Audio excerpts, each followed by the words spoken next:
Hello छात्रों, आज हम लोग पढ़ाई करेंगे मंडप गमन खंड की। थोड़ा उस पर हम लोग बातचीत करेंगे। किताब मेरे पास है और जैसा कि हम सभी जानते हैं कि यह मंडप गमन खंड आपके प्रथम सेमेस्टर के MIL कोर्स में शामिल है। कई छात्रों ने मुझसे रिक्वेस्ट की कि मैम इसका जो है एक ऑनलाइन मटेरियल भी उपलब्ध कराएं YouTube पर। तो इसलिए यह आपके लिए है। पुस्तक मेरे हाथ में है। इसको शुरू करने से पहले मैं बता दूं, किताब का नाम हिंदी की चयनित कविताएं, जिसके संपादक डॉक्टर प्रमोद कुमार सिंह और डॉक्टर दिलीप राम हैं। यह पुस्तक आप खरीद सकते हैं। प्रभात प्रकाशन की किताब है यह।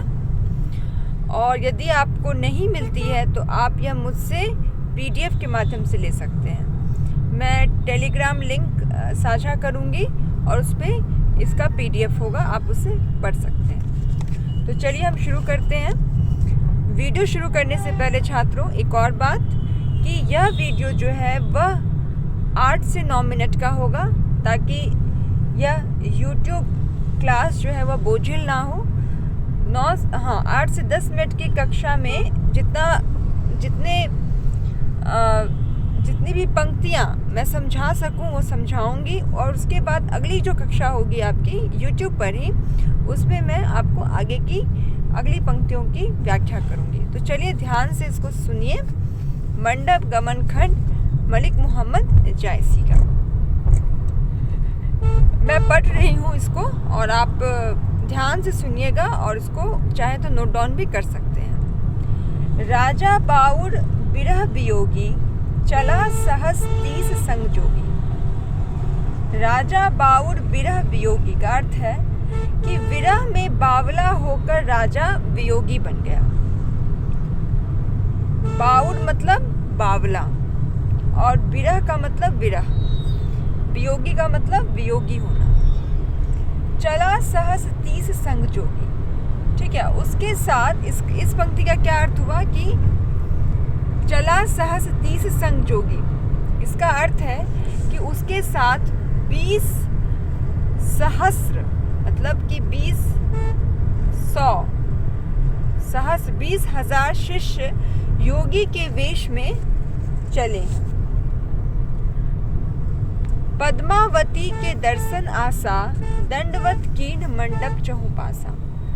पद्मावती के दर्शन की आशा से उसने मंडप के चारों ओर दंडवत परिक्रमा की है। किसने की है? राजा रत्नसेन ने की है।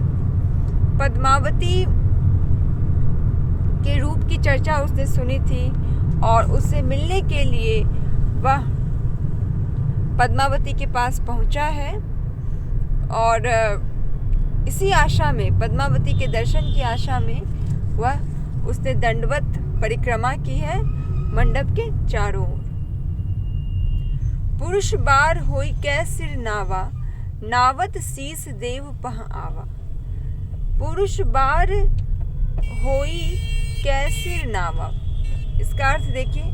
फिर पूर्व के द्वार पर जाकर मस्तक नवाया, और सिर नवाते ही भीतर देव मूर्ति के पास जाकर प्रार्थना करने लगा। नावत शीस देव पह पावा, इसका अर्थ क्या हुआ कि सिर नवाते ही भीतर देव मूर्ति के पास जाकर क्या करने लगा? प्रार्थना करने लगा।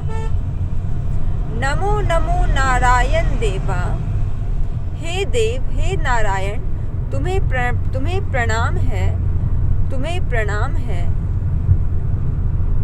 का मैं जोग करो तोरी सेवा, मेरे योग्य तुम्हारा क्या कार्य हो सकता है जो सेवा कर सकूं।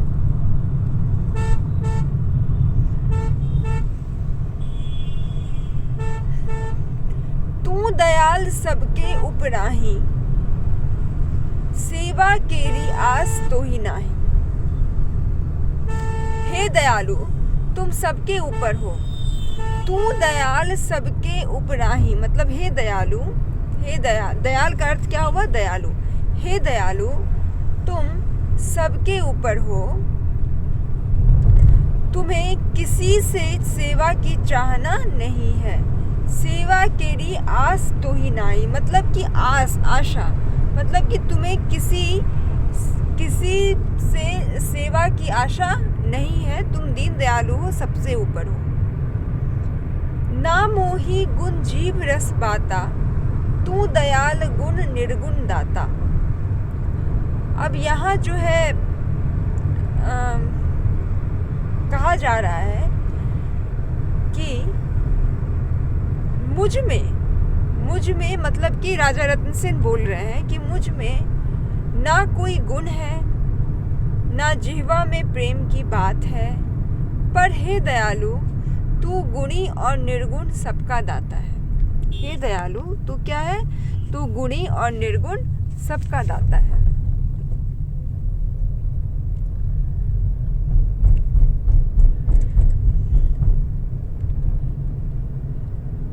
पूर्वहु मोरी दरस के आशा, हौ मारग जोवं थरी सांसा।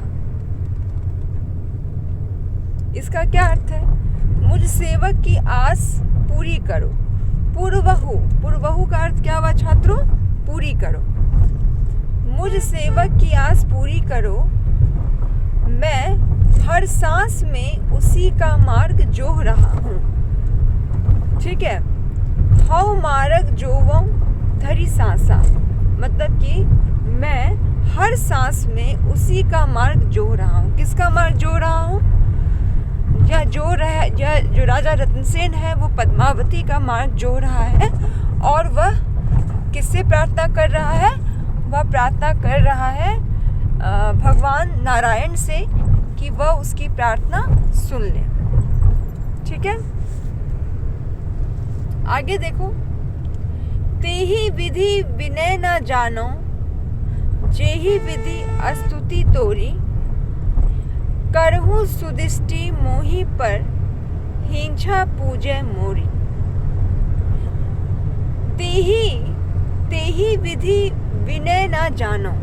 देखो छात्रों, जिसके पास किताब नहीं है, जो यह वीडियो देख रहे हैं, वह चाहे तो इन पंक्ति को नोट डाउन भी कर ले या बिल्कुल ध्यान से सुने ताकि उनको समझ में आ सके, है ना।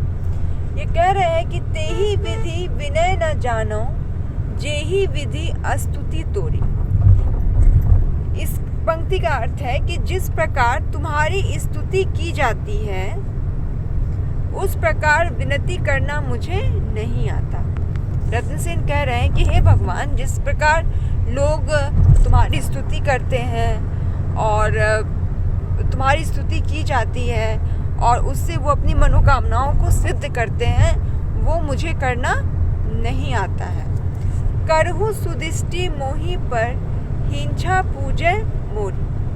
करहु सुदृष्टि मोहि पर, मतलब मेरे ऊपर ऐसी सुदृष्टि और कृपा करो कि करने की अभिलाषा पूरी। करहु सुदृष्टि मोहि पर, हिंसा पूजय मोरी, मतलब मेरे ऊपर ऐसी सुदृष्टि और कृपा करो कि मेरी अभिलाषा पूरी हो। अभिलाषा क्या है? अभिलाषा है रानी पद्मावती को देखने की। ठीक है, तो ये जो मैंने पढ़ा छात्रों, यह पृष्ठ संख्या मतलब 165वां जो यह इसे आप क्या कहें, एक 165वां क्रम है। और उस क्रम में मैंने आप लोगों के साथ 8 छंद पूरे किए हैं समझने और समझाने के क्रम में। इसको ध्यान से सुनिएगा, समझिएगा। और अब अगली वीडियो में मैं मंडप गमन खंड का 166वां जो भाग है उसके दोहों पर थोड़ी चर्चा करूँगी। ठीक है छात्रों, तब तक के लिए नमस्कार। हम लोग फिर मिलेंगे।